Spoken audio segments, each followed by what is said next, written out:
अस्सलाम वालेकुम रहमतुल्लाहि व बरकातुहू। कैसे हैं आप सब? ठीक है। उम्मीद है आप अल्लाह पाक के फजल करम से बिल्कुल ठीक होंगे। हमने क्लास 9 का मैथ स्टार्ट किया हुआ है और हमने एक्सरसाइज 1.2 के पहले 2 क्वेश्चन कर लिए। अब हम करने लगे हैं एक्सरसाइज 1.2 का क्वेश्चन नंबर 3। इसमें हमसे क्या पूछा गया है? कह रहा है पिछले 2 क्वेश्चन की तरह का ये भी क्वेश्चन है। कह रहा है from the following matrices identify. नीचे जितने भी मैट्रिसेस दिए हुए हैं उनमें से आइडेंटिफाई करें, पहचान करें किस किस की, डायगोनल मैट्रिक्स की, स्केलर मैट्रिक्स की और यूनिट या आइडेंटिटी मैट्रिक्स की। यूनिट और आइडेंटिटी मैट्रिक्स एक ही होता है। अब सबसे पहले समझ लेते हैं कि डायगोनल मैट्रिक्स कौन सा होता है। डायगोनल मैट्रिक्स हमने वो पढ़ा था कि एक ऐसा मैट्रिक्स जिसके डायगोनल में हमारे पास कोई नंबर पड़ा हो, कम से कम एक नॉन ज़ीरो नंबर हो, यानी कोई ना कोई ज़ीरो के अलावा नंबर पड़ा हो डायगोनल में, ठीक है, और नॉन डायगोनल में ज़ीरो ज़ीरो ही पड़ा हो। तो इस तरह के जो मैट्रिक्स होते हैं उनको हम डायगोनल मैट्रिक्स बोलते हैं। उसके बाद स्केलर मैट्रिक्स ऐसे मैट्रिक्स होते हैं जिनके डायगोनल में सेम सेम एक जैसे नंबर पड़े हों, जैसे ये 4 4 पड़ा हुआ है ना। तो इस तरह की जिस डायगोनल में मैट्रिक्स में सेम सेम नंबर पड़े हों डायगोनल एंट्रीज में, तो हम उस तरह के मैट्रिक्स को स्केलर मैट्रिक्स बोलते हैं।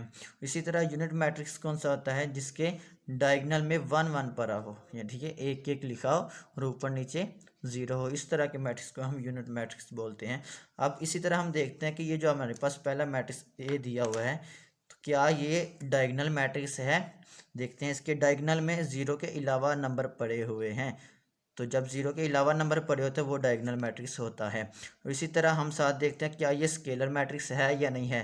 तो ये बिल्कुल ये स्केलर मैट्रिक्स भी है, क्योंकि इसके डायगोनल में एक जैसे नंबर पड़े हुए हैं। इस तरह क्या ये यूनिट मैट्रिक्स है? ये यूनिट मैट्रिक्स नहीं है, क्योंकि इसके डायगोनल में 1 1 नहीं पड़ा हुआ, 1 1 के अलावा कोई नंबर पड़ा हुआ है। इसलिए हम कह सकते हैं कि ये जो आपके पास मैट्रिक्स है ये डायगोनल मैट्रिक्स भी है और स्केलर मैट्रिक्स भी है। तो हम क्या लिखेंगे?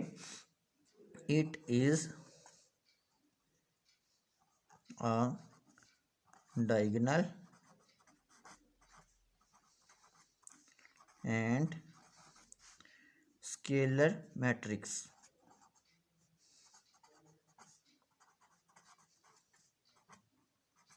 ठीक है। इसी तरह अब हम इस मैट्रिक्स को देखते हैं। क्या ये जो आपके पास बी मैट्रिक्स दिया हुआ है क्या ये डायगोनल मैट्रिक्स है? देखते हैं क्या इसके डायगोनल में 1 के अलावा कोई नंबर पड़ा हुआ है।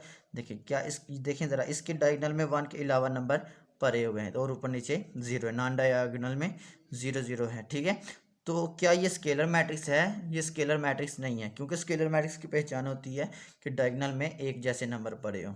क्या ये यूनिट मैट्रिक्स है? ये यूनिट मैट्रिक्स भी नहीं है, क्योंकि इसके डायगोनल में 1 1 नहीं पड़ा हुआ। तो इस तरह ये हमारे पास सिर्फ कौन सा मैट्रिक्स हुआ? डायगोनल मैट्रिक्स हुआ। तो लिख सकते हैं it is a diagonal matrix. ठीक है। इसी तरह नेक्स्ट देखते हैं। नेक्स्ट क्वेश्चन में हमारे पास क्या पड़ा हुआ है? एक मैट्रिक्स है C इज इक्वल टू 1 1 0 0। देखें, जब हमारे पास डायगोनल में 1 1 पड़ा हो तो हम इस तरह के मैट्रिक्स को यूनिट मैट्रिक्स बोलते हैं। और इस तरह के डायगोनल में ज़ीरो के अलावा जो नंबर नॉन ज़ीरो नंबर पड़े होते हैं उसको डायगोनल मैट्रिक्स भी बोला जाता है। तो इसके हिसाब से ये हमारे पास यूनिट मैट्रिक्स भी है और डायगोनल मैट्रिक्स भी है। तो हम इसका आंसर किस तरह लिखेंगे? It is a diagonal and unit matrix. ठीक है। तो इसी तरह नेक्स्ट क्वेश्चन देखते हैं। नेक्स्ट क्वेश्चन में हमारे पास डी एक मैट्रिक्स दिया हुआ है। देखें ज़रा क्या ये डायगोनल मैट्रिक्स है? 3 0। इसके डायगोनल एंट्रीज में हमारे पास ज़ीरो के अलावा कम से कम एक नंबर नॉन ज़ीरो पड़ा हुआ है, तो इस वजह से हम इसको डायगोनल मैट्रिक्स बोल सकते हैं। तो क्या ये हमारे पास स्केलर मैट्रिक्स है? स्केलर मैट्रिक्स की पहचान ये है कि इसके डायगोनल में एक जैसे नंबर होते हैं, तो ये स्केलर मैट्रिक्स नहीं है। इस तरह क्या ये यूनिट मैट्रिक्स है? ये यूनिट मैट्रिक्स भी नहीं है, क्योंकि इसके डायगोनल में एक जैसे नंबर भी नहीं पड़े हुए, ना ही ये 1 1 लिखा हुआ है, ठीक है।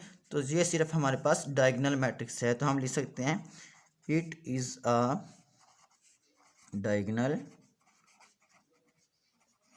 मैट्रिक्स। ठीक है। अब हमारे पास एक मैट्रिक्स पड़ा हुआ है ई मैट्रिक्स। अब हमने ये बताना है कि क्या ये डायगोनल मैट्रिक्स है, क्या ये यूनिट मैट्रिक्स है या स्केलर मैट्रिक्स है। तो सबसे पहले ये सॉल्व होने वाला है, थोड़ा सा हम इसको सॉल्व कर लेते हैं। लिख सकते हैं ई इज इक्वल टू, देखिए 5 में से 3 निकल रहा है, ठीक है, तो हम 5 में से 3 निकाला तो 2 आ गया, 0 वैसे के वैसे ही, ये भी 0 वैसे के वैसे ही, 1 + 1 किया तो हमारे पास क्या बन गया 2। तो अब ये चेक करें क्या ये आपके पास डायगोनल मैट्रिक्स है। देखिए इसके डायगोनल में डायगोनल एंट्रीज में हमारे पास 0 के अलावा नंबर पड़े हुए हैं, तो ये डायगोनल मैट्रिक्स भी हो गया। क्या ये स्केलर मैट्रिक्स है? बिल्कुल ये स्केलर मैट्रिक्स है, क्योंकि इसके डायगोनल में एक जैसे नंबर पड़े हुए हैं, ठीक है, तो ये स्केलर मैट्रिक्स भी है। क्या ये यूनिट मैट्रिक्स है? ये यूनिट मैट्रिक्स नहीं है, क्योंकि उसके इसके डायगोनल एंट्रीज में हमारे पास 1 1 नहीं लिखा हुआ, ठीक है, कोई और नंबर लिखा हुआ, तो उसके हिसाब से क्या बन गया हमारे पास, it is a diagonal and कौन सा हमारे पास, स्केलर मैट्रिक्स, ठीक है।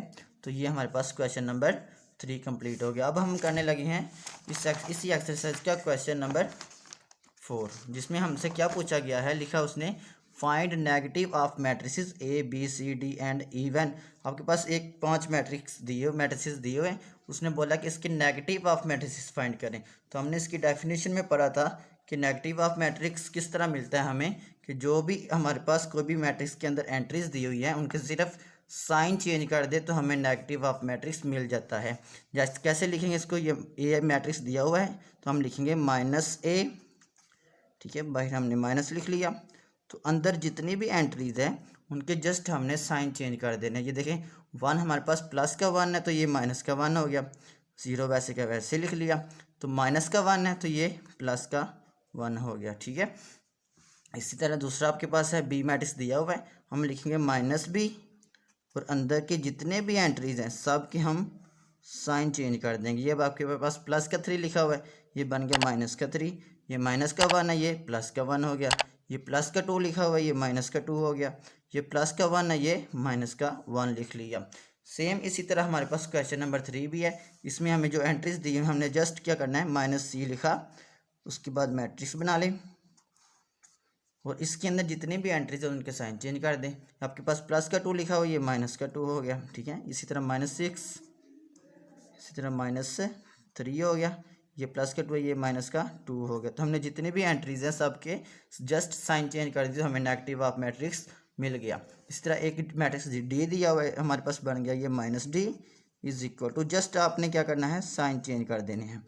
माइनस का 3 लिखा हुआ है, ये प्लस का 3 हो गया, ये प्लस का 2 है तो ये आपके पास माइनस का 2 हो गया। इसी तरह माइनस का 4 है, ये प्लस का 4 हो गया, ठीक है, जिसके साथ कोई साइन नहीं होता उसके साथ प्लस का साइन होता है।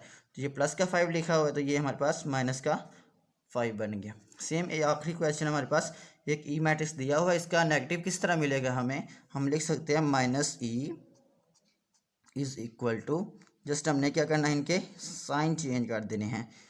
देखिए ज़रा, आपके पास प्लस का 1 लिखा हुआ है, ये आपके पास माइनस का 1 हो गया, ये माइनस का 5 है तो ये आपके पास प्लस का 5 हो गया। सेम एज इट, ये प्लस का 2 लिखा हुआ है तो ये हमारे पास माइनस का 2 हो गया, ये प्लस का 3 लिखा हुआ है तो इसी तरह माइनस का 3 हो गया। तो आज हमने इस एक्सरसाइज 1.2 के क्वेश्चन नंबर 3 और 4 कर लिए। इंशाल्लाह नेक्स्ट वीडियो लेक्चर में हम क्वेश्चन नंबर 5 स्टार्ट करेंगे, ठीक है। तो इंशाल्लाह जुड़े रहिएगा, जो चैनल पर न्यू है वो हमारे चैनल को सब्सक्राइब भी कर दें।